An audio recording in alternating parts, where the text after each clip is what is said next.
Some moments divide your life into before and after.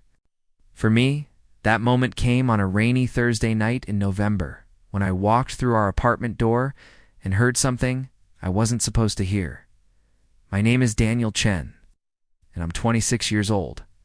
I work as a graphic designer at a boutique advertising agency in Seattle, spending my days creating campaigns for tech startups and local coffee roasters.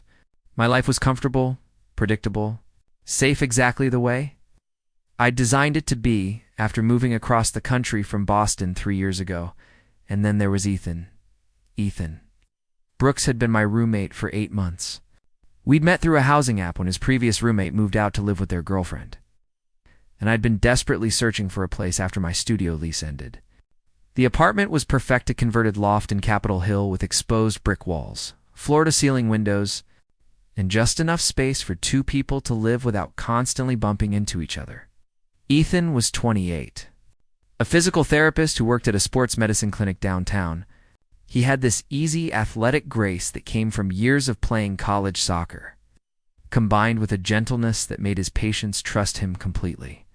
Sandy brown hair that always looked slightly tousled, hazel eyes that shifted between green and gold depending on the light, and a smile that could disarm anyone's defenses, including mine. Not that I'd let myself think too much about that. I'd known I was gay since high school, had come out to my family during college, and had navigated a few relationships over the years. Nothing that lasted, nothing that felt significant. After my last breakup 2 years ago, I'd thrown myself into work, into building the life I wanted on my own terms. Romance felt like something that happened to other people, something I'd maybe think about later when I had more time, more energy, more courage. Living with Ethan had complicated that careful distance I'd built around my heart. He was straight, or at least I'd assumed he was. He'd mentioned a few ex-girlfriends casually in conversation, had gone on dates occasionally during our first months as roommates, but mostly he seemed focused on his work, on training for a marathon. On the photography hobby he'd picked up during the pandemic, we'd settled into an easy friendship. Movie nights on Fridays, where we'd argue good-naturedly about whether to watch action films or indie dramas. Weekend mornings, when we'd both wake up early and cook breakfast together. Moving around the kitchen in a comfortable rhythm we'd developed without discussion. Late-night conversations when one of us couldn't sleep, talking about everything from our dreams, to our fears, to our favorite childhood memories. I told myself the warmth I felt around him was just appreciation for a good roommate. Solid friend. I told hair damp and skin flushed from the shower was completely normal. I told myself a lot of things that, looking back, were obvious lies. But I was good at lying to myself. I'd had years of practice. That Thursday started like any other. I'd left for work at 8, grabbing my usual coffee and breakfast sandwich from the cafe on the corner. The day had been busy, a new client presentation, 3 rounds of revisions on a logo design, a team meeting that ran an hour over. By the time I left the office, it was nearly 8 p.m., and the rain that had been threatening all day had finally started to fall. I'd texted Ethan around 6, working late. "Don't wait up for dinner," he'd replied with a thumbs-up emoji, and "no worries. Leftover curry in the fridge if you want it later." The drive home took longer than usual, traffic crawling through the wet streets, headlights reflecting off puddles and streaks of red and white. I was tired, looking forward to changing into comfortable clothes, maybe watching an episode of the series I'd been binge-watching. And falling into bed, I parked in our building's garage and took the elevator up to the 4th floor. My messenger bag heavy on my shoulder, my shoes squelching slightly from the dash through the rain. Our apartment was at the end of the hall 4D, the brass numbers slightly tarnished, but familiar. I fumbled with my keys, finally getting the door open. The apartment was dim, just the soft glow of the lamp in the living room providing any light. I assumed Ethan had already gone to his room. He sometimes went to bed early when he had morning shifts at the clinic. "Ethan?" I called out, more from habit than expecting an answer. "I'm home." No response. I dropped my bag on the chair near the door, toed off my wet shoes, and headed toward my bedroom to change. Our apartment layout was simpler. Main living area with the kitchen open to the living room, a small bathroom, and 2 bedrooms facing each other across a short hallway. That's when I heard it. a sound coming from Ethan's room. Soft, muffled, but unmistakable in the quiet apartment, crying. I froze in the hallway, my hand on my bedroom door handle. Ethan was crying. Not the quiet sniffles of someone watching a sad movie, but the kind of deep, shuddering sobs that came from real pain. Every instinct told me to respect his privacy, to go into my room and pretend I hadn't heard anything, but something stronger, concern, care. The bond we'd built over 8 months of shared space and growing friendship pulled me toward his door instead. Ethan. I knocked softly. Hey, are you okay? The crying stopped abruptly. A long silence followed. Then, I'm fine, Daniel. Just give me a minute. His voice was thick, broken. He was definitely not fine. I should have walked away. I should have given him space. Instead, I found my hand on his door handle, turning it slowly. I'm coming in, okay? I want to make sure you're all right. Daniel, wait, but I'd already opened the door. The scene before me imprinted itself on my memory in perfect detail. Ethan was sitting on the edge of his bed, still in his work clothes, dark slacks, and a light blue button-down that brought out the gold in his eyes. His face was in his hands, shoulders hunched, his whole body radiating misery. On the bed beside him, a laptop displayed what looked like a video call that had recently ended. On his nightstand, a framed photograph I'd never noticed before I'd find with another man. Both of them smiling, arms around each other. Standing in front of what looked like the Space Needle, Ethan looked up at me, his eyes red-rimmed and wet. His expression cycling through surprise, embarrassment, and something that looked like resignation. I'm sorry, I said immediately, taking a step back. I shouldn't have just walked in. I heard you, and I was worried, but I should have. It's okay. He wiped at his eyes with the heels of his hands, taking a shaky breath. God, this is embarrassing. I stepped fully into the room but kept my distance, leaning against the doorframe. You don't have to talk about it if you don't want to. But I'm here if you need someone, he laughed. A broken sound without humor. You know what today is? I shook my head. It's been exactly 3 years since Marcus and I broke up. He gestured to the photo on the nightstand. 3 years and I'm still, he trailed off, shaking his head. The revelation hit me with unexpected force. Marcus. A boyfriend. Ethan had had a boyfriend. I didn't know, I said quietly.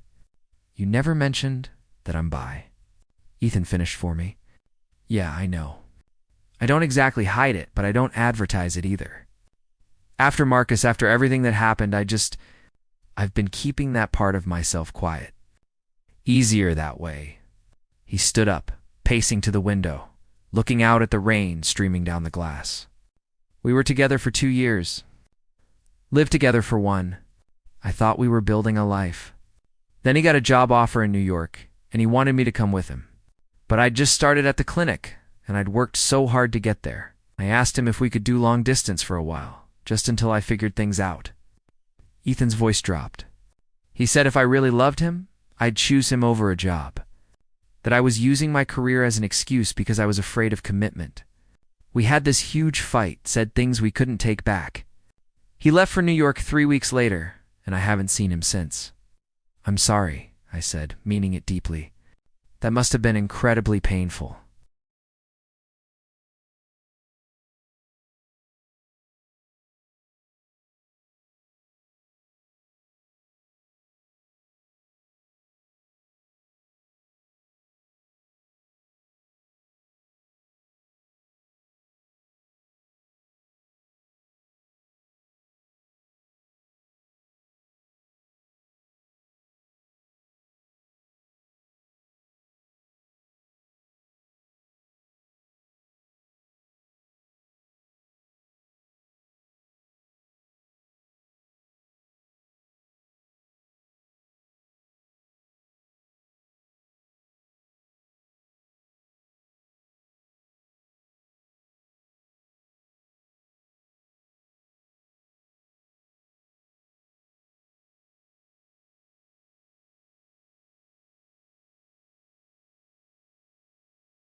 The worst part is, he wasn't completely wrong.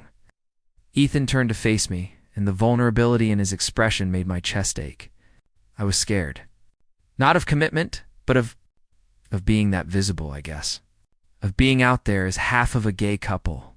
Of having to explain to my parents that their son, who they thought was probably going to settle down with a nice woman someday, was actually in love with a man.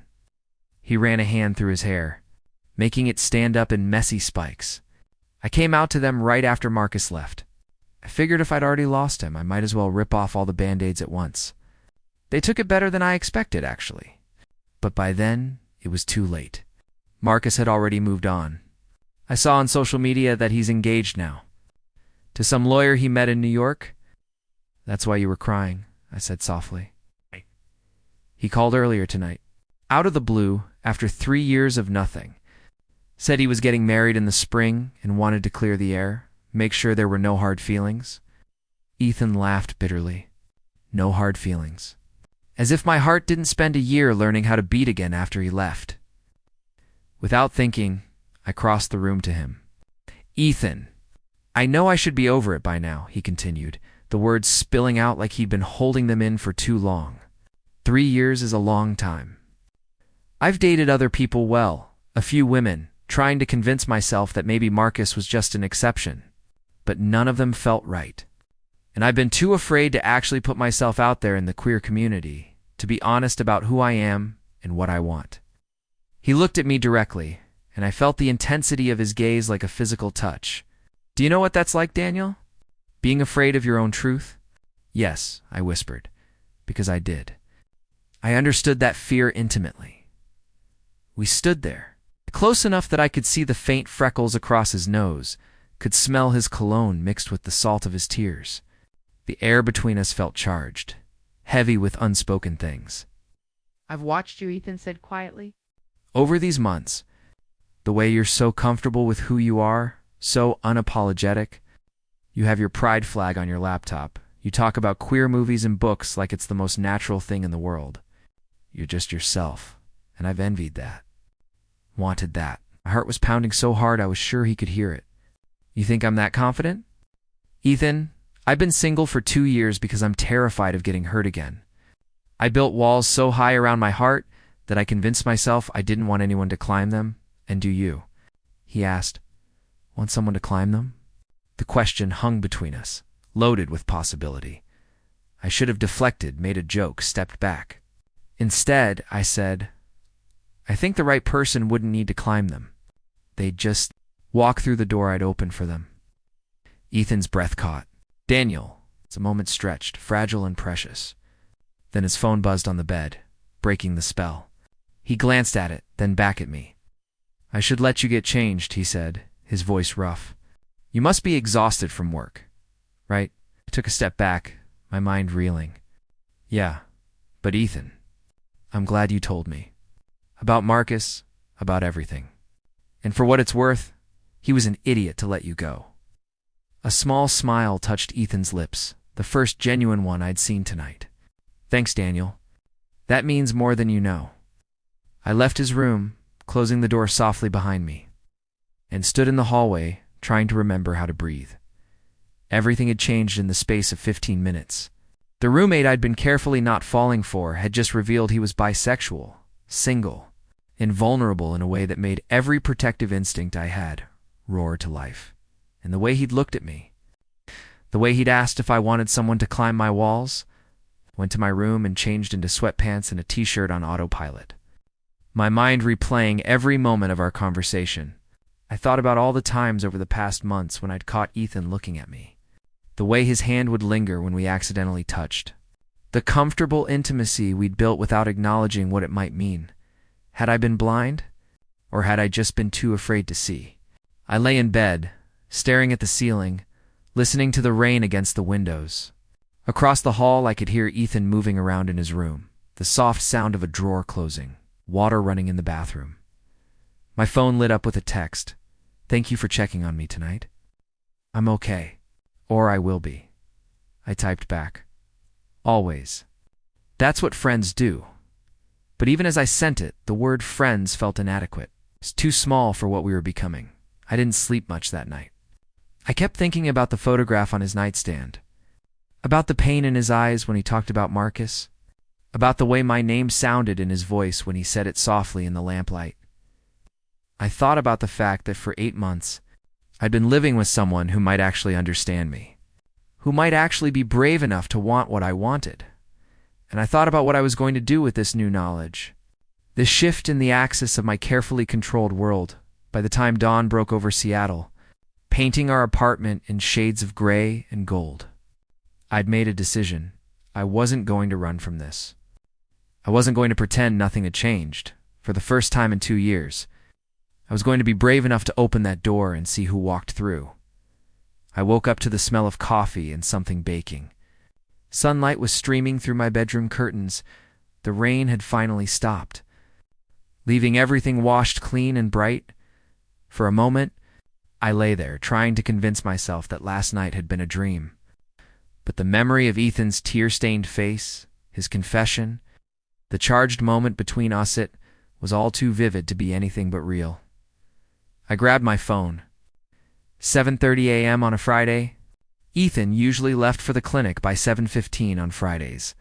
Why was he still home? I pulled on a hoodie and ventured out into the main living space. Ethan was in the kitchen, wearing jeans and a burgundy Henley that hugged his shoulders in a way that should be illegal this early in the morning. He was pulling a tray of muffins out of the oven, his hair still damp from a shower. "Morning," he said, glancing up with a smile that seemed almost shy. I called in, took a personal day. Figured I could use some time to recalibrate. "Muffins?" I asked, moving to the coffee maker and pouring myself a cup. "Stress baking." He set the tray on the counter. "Blueberry lemon." I got up at 6 and couldn't go back to sleep. So I figured I might as well do something productive. We stood on opposite sides of the kitchen island. The same physical space we'd occupied hundreds of times before, but everything felt different now, charged, uncertain. "About last night," Ethan started. "You don't have to, I do." Actually, he leaned against the counter, his hands wrapping around his own coffee mug. "I need to apologize for dumping all of that on you. It wasn't fair, Ethan. You were hurting. You needed someone. I'm glad I was there. Still." He met my eyes. "I've been thinking about what I said, about watching you, envying your confidence. I hope that didn't make you uncomfortable." I took a sip of coffee, buying myself a moment. It didn't. Actually, it made me realize something. It's that I haven't been as confident as you think. I've been hiding too, just in a different way. Ethan set down his mug. "What do you mean?" This was it.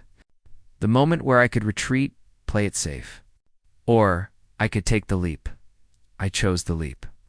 I've been telling myself that I'm fine alone, that I don't need romance or connection, that focusing on my career is enough. But the truth is, I've been afraid. Afraid of wanting something I might not get to keep. I paused, my heart racing. And then you became my roommate, and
You were kind and funny and easy to be around, and I thought, this is safe.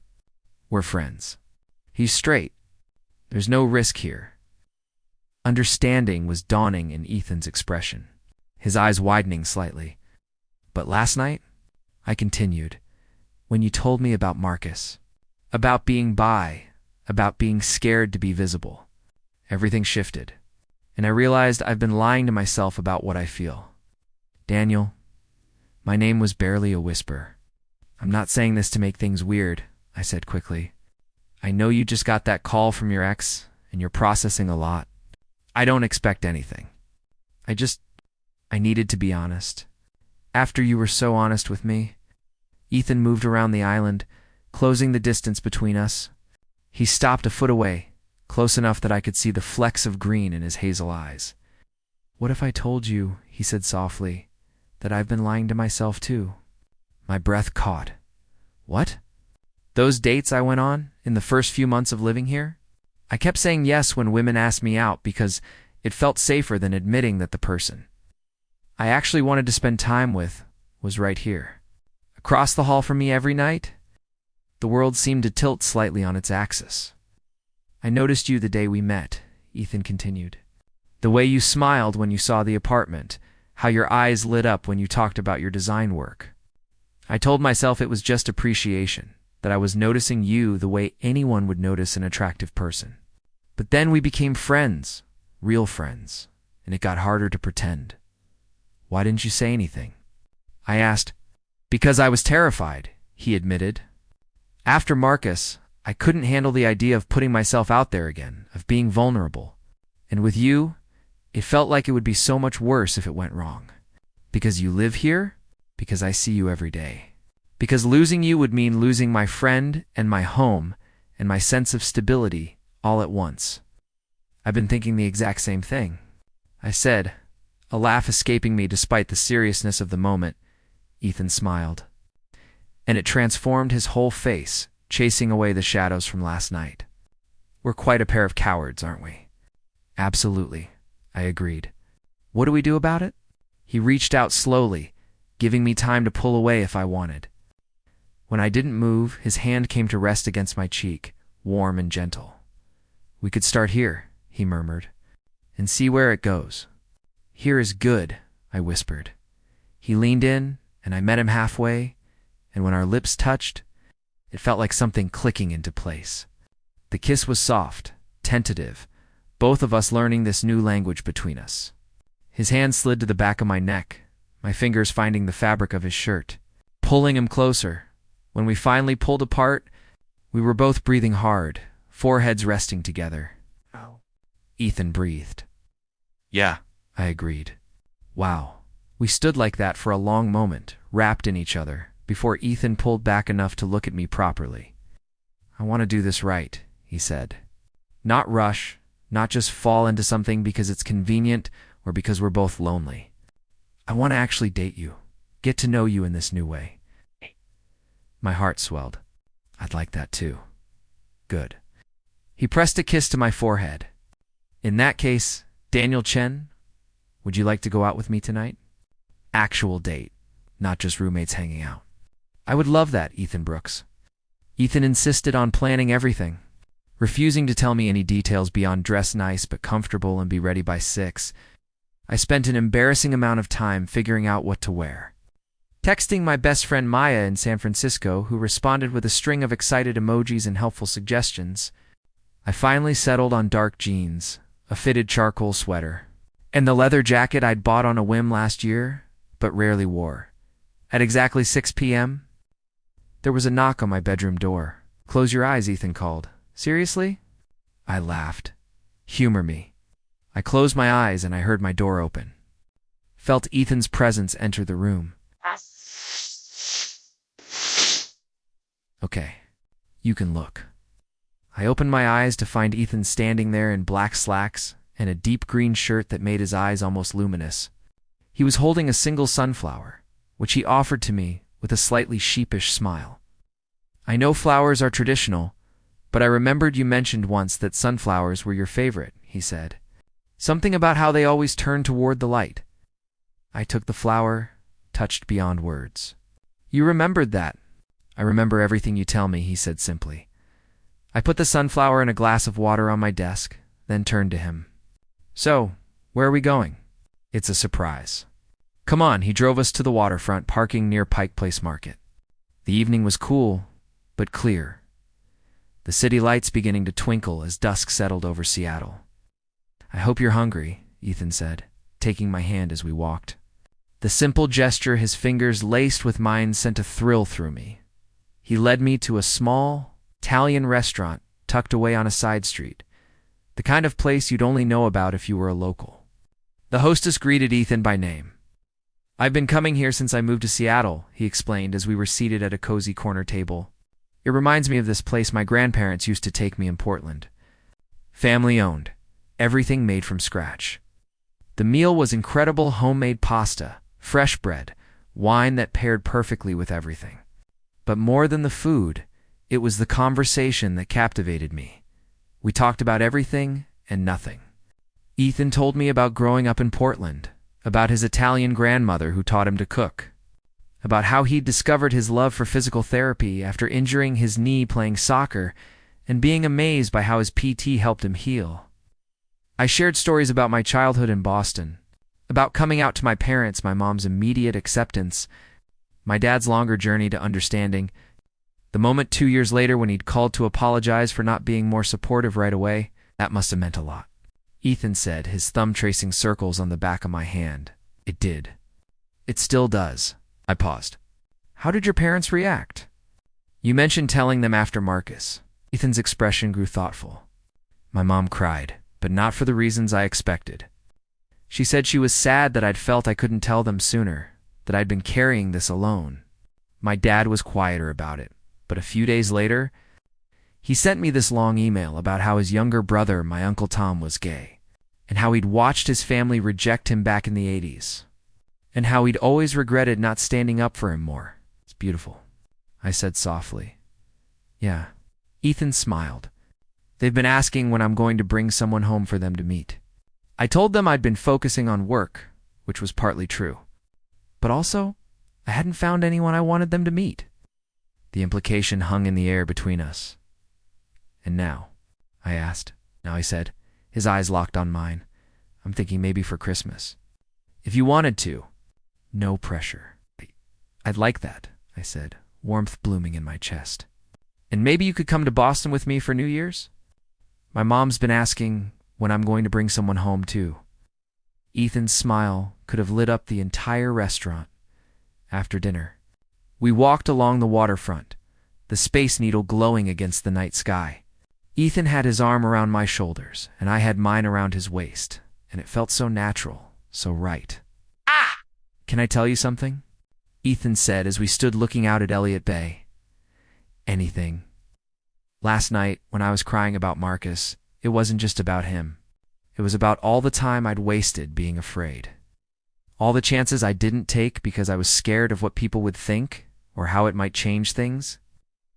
And then you walked in, and you were so kind, so present, and I realized that I'd been given this gift living with someone who understood, who saw me, and I was too scared to acknowledge it. I was scared too, I admitted. I still am, a little. This is my home, and you're important to me, and if this doesn't work, it will, Ethan interrupted gently. I can't promise it'll be perfect, or that we won't have hard moments, but I can promise that I'm all in, Daniel. I'm not running this time. I leaned up and kissed him, right there on the waterfront with people walking past and the ferries humming in the distance. This kiss was different from the morning's tentative exploration, deeper, more certain, full of promise, when we finally pulled apart. Both breathless, Ethan rested his forehead against mine. Take me home, I whispered. Yeah, he breathed. Let's go home. The drive back to our apartment was quiet, the air between us thick with anticipation. Ethan's hand rested on my thigh, and I kept mine over his. Our fingers intertwined. When we got inside, we stood in the living room, suddenly uncertain. This was new territory, the shift from roommates to something more, the question of what happens next hanging between us. Do you want some tea? Ethan asked, then laughed at himself. Sorry, I don't know why I said that. I'm nervous. Me too, I admitted. This is weird, right? We live together. We've seen each other in every possible state of casual undress. I know you snore when you sleep on your back, and you know I'm useless before my first cup of coffee. But suddenly, it all feels new, Ethan finished.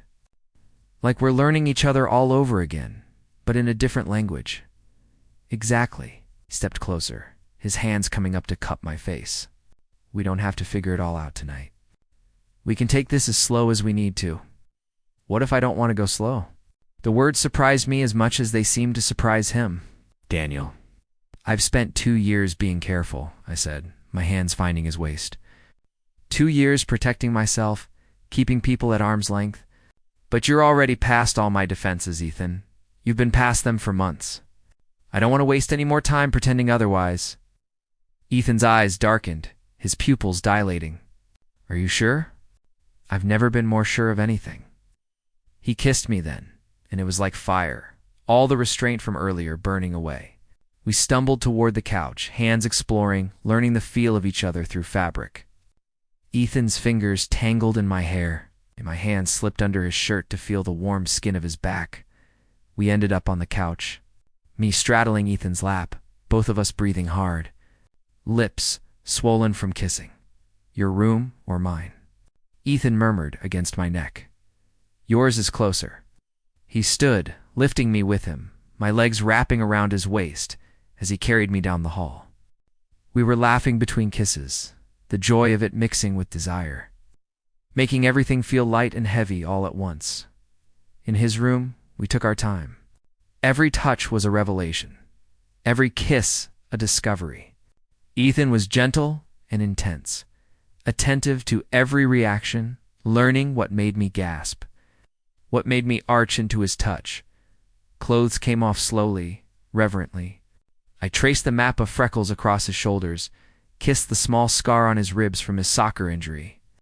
He explored the lines of my body like he was memorizing it, his hands and lips leaving trails of heat in their wake. When we finally came together, it felt like everything I'd been missing without knowing it. Perfect synchronization. 2 halves, finding their whole. We moved together in the lamplight, whispering each other's names, making promises with our bodies that our words had already begun. After.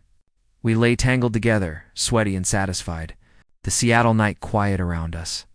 Ethan's fingers traced lazy patterns on my shoulder, and I rested my head on his chest, listening to his heartbeat slow. I'll stay, he murmured. Don't go back to your room.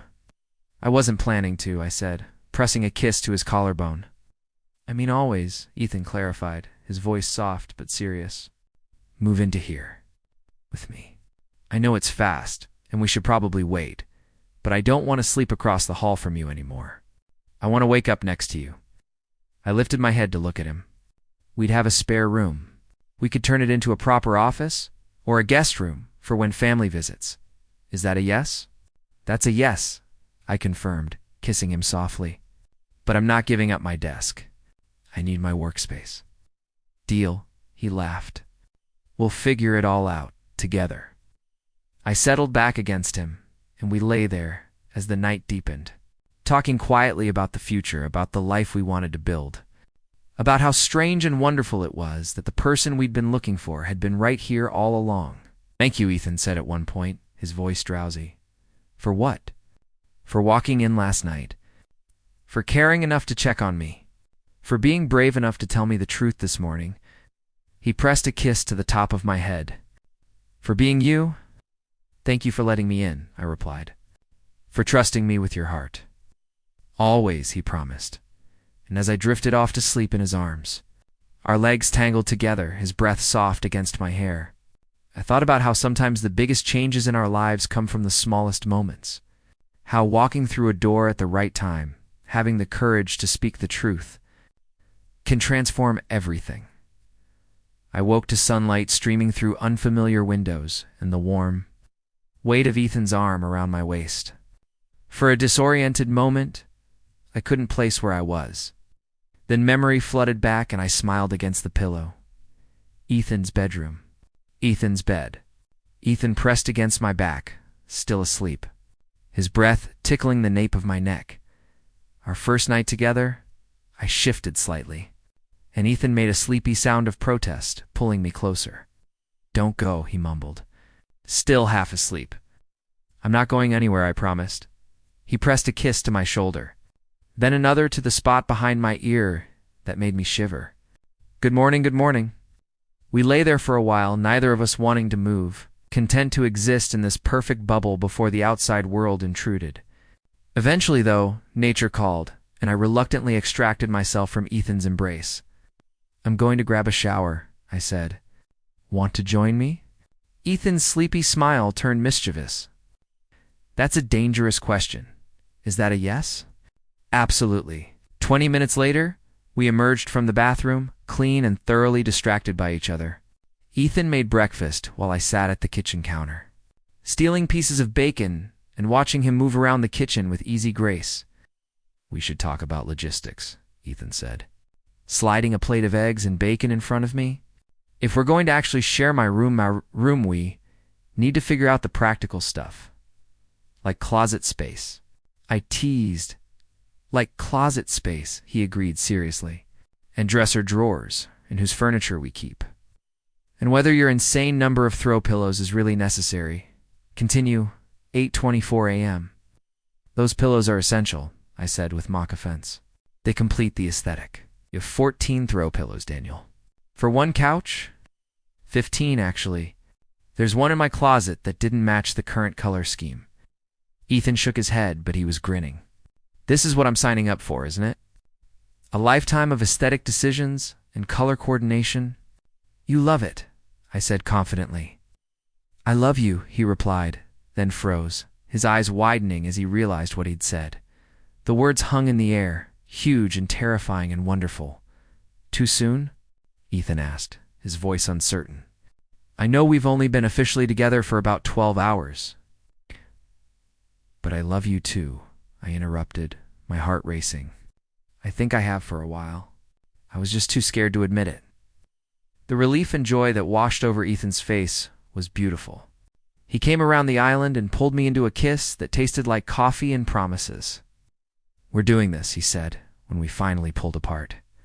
"We're really doing this. Really doing this." I confirmed the next few weeks were a blur of reorganization, literally and figuratively. We spent a weekend moving my furniture into what was now the guest room office, combining our belongings, figuring out how people's lives could merge into one shared space. It was messy and chaotic, but absolutely perfect. We also had to figure out how to navigate the world as a couple. It was one thing to be together in the privacy of our apartment. It was another to be visible, to hold hands in public, to tell people that we were dating. For me, it was natural. I'd been out for years. But for Ethan, it was new territory. "I'm not ashamed," he told me one evening as we walked through our neighborhood. "I want you to know that. I'm not hiding you."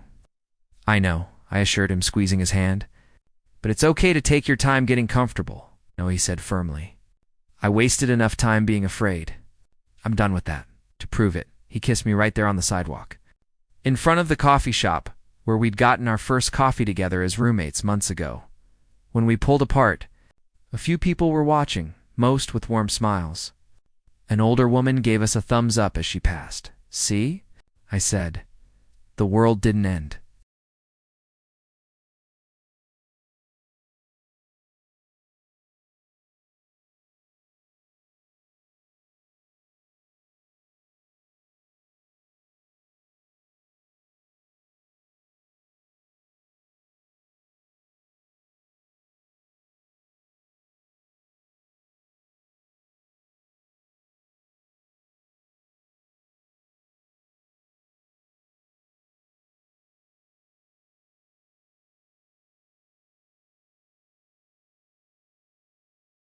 "The world got better," Ethan corrected, his arm sliding around my waist as we continued our walk. "We told our friends," which was met with varying degrees of finally. And we knew it. My friend Maya video called to tell Ethan that if he hurt me, she would fly up from San Francisco specifically to kick his ass. which Ethan took with good humor. Ethan's best friend from college, Marcus, different Marcus, which made for some confusing moments came over for dinner and spent the evening telling me embarrassing stories about Ethan's soccer days while Ethan pretended to be mortified but was clearly pleased we were getting along. Work was another matter. I'd been out at my agency for years, but Ethan had been more private at his clinic. "I want to tell them," he said one night as we were cooking dinner together. "I'm tired of dodging questions about my personal life. Tired of letting people assume things." "Then tell them," I encouraged. "Only if you're ready, though. There's no rush." The next week, Ethan changed his social media relationship status and posted a picture of us from a hike we'd taken, both of us smiling. His arm around my shoulders, the Seattle skyline behind us. The response was overwhelmingly positive. Messages of support flooded in from colleagues, former patients, friends from various stages of his life. There were a few awkward moments. A colleague who'd apparently been interested in him looked hurt. A distant cousin left a vaguely disapproving comment, but overall, the world accepted us with open arms. "It wasn't so scary," Ethan said that night. Reading through the comments while we cuddled on the couch. "Told you," I said smugly. "You were right. You're always right." "Is that going to be a thing in this relationship?" "Absolutely," I confirmed, kissing his cheek. 3 weeks into our relationship, Marcus Ethan's ex called again. I was working at my desk in the guest room when I heard Ethan's phone ring in the bedroom. I heard him answer, heard his voice go quiet and tense, knew immediately who it was. 10 minutes later, Ethan appeared in the doorway, looking troubled. "That was Marcus," he confirmed. "He saw the picture I posted. He wanted to. I don't know. Talk, I guess." I saved my work and turned to face him. "How did it go?" "Weird. He said he was happy for me, which felt genuine. But then he started talking about his engagement and his fiancée, and I realized something." "What's that?" Ethan came to sit on the edge of the desk. I wasn't hurt anymore. Hearing about his life, about his happiness, it didn't sting the way it would have even a month ago. Because I'm happy too. Happier than I ever was with him, actually. He took my hand. I loved Marcus, or I thought I did. But what we had was complicated and painful and full of compromises that neither of us wanted to make. With you, everything feels easy, right? Like we're building toward something instead of trying to fit into spaces that weren't made for us. "I'm glad," I said softly, "that you found peace with it." I told him about you, Ethan continued. About us. He said he hoped I'd found someone who appreciated me, and I told him I had. Someone who sees me exactly as I am and loves me for it. I pulled him down for a kiss. "I do see you." "Love you, I know," he murmured against my lips. And that's what makes all the difference. November bled into December, bringing the holiday season with it. Seattle transformed into a wonderland of lights and decorations. And Ethan and I threw ourselves into celebrating our first Christmas. Together as a couple, we bought a tree of slightly lopsided fir that Ethan insisted had Keraton spent an evening decorating. It, while drinking spiked hot chocolate and arguing good-naturedly about ornament placement. We walked along the pier, talking about our day the new client I'd landed. The patient Ethan had helped walk for the first time after a major surgery. Normal, everyday things that made up the fabric of our life together. Then Ethan stopped, turning to face the water, his hand still in mine. "Remember when we stood here on our first date?" he asked. "And I told you I wasn't running anymore?" "I remember," I said softly. "I want to make a new promise," Ethan said. And then he was kneeling, pulling a small box from his pocket, and my heart stopped. "Daniel Chen," he said, looking up at me with eyes full of love and certainty. "You walked into my life at the exact moment I needed you, even though I didn't know it yet. You've made me braver, happier, more myself than I've ever been. You're my home, my compass, my forever." He opened the box to reveal a simple platinum band with a small diamond. "Will you marry me?" Through tears, through joy, so intense it felt like I might burst, I said yes. God, yes. 1,000 times yes. Ethan stood, slipping the ring onto my finger, and kissed me while people around us burst into applause. Someone was taking pictures. Someone else was cheering. But all I could focus on was Ethan, solid and real in my arms. "I love you," I said against his lips. "I love you too," he replied. Always.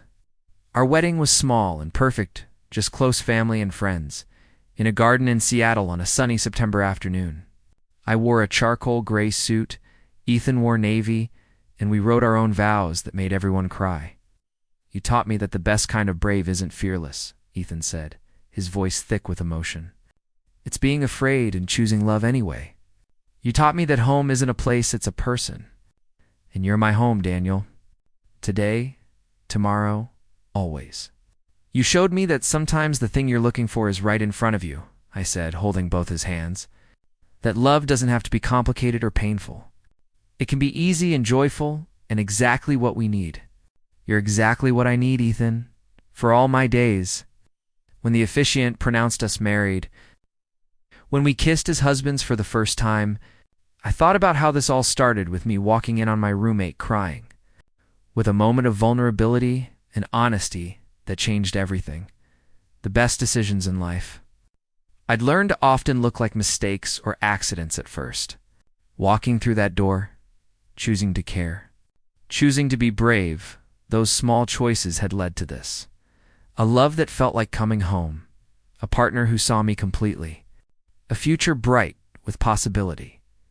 At the reception during our first dance, Ethan pulled me close and whispered, "No regrets." "Not a single one," I whispered back. "You." "Just that I didn't tell you sooner," he said. "That I wasted even a day being afraid." "We have all our days ahead," I reminded him. "That's what matters." "All our days," he agreed, spinning me gently. I liked the sound of that. And as we danced, surrounded by everyone we loved, I realized that this was what happiness looked like. Not perfect, not without challenges, but real and earned in ours. I'd walked through a door one rainy night and found everything I didn't know I was missing, and I'd never stopped being grateful for that moment. That choice, that love, our forever, had only just begun.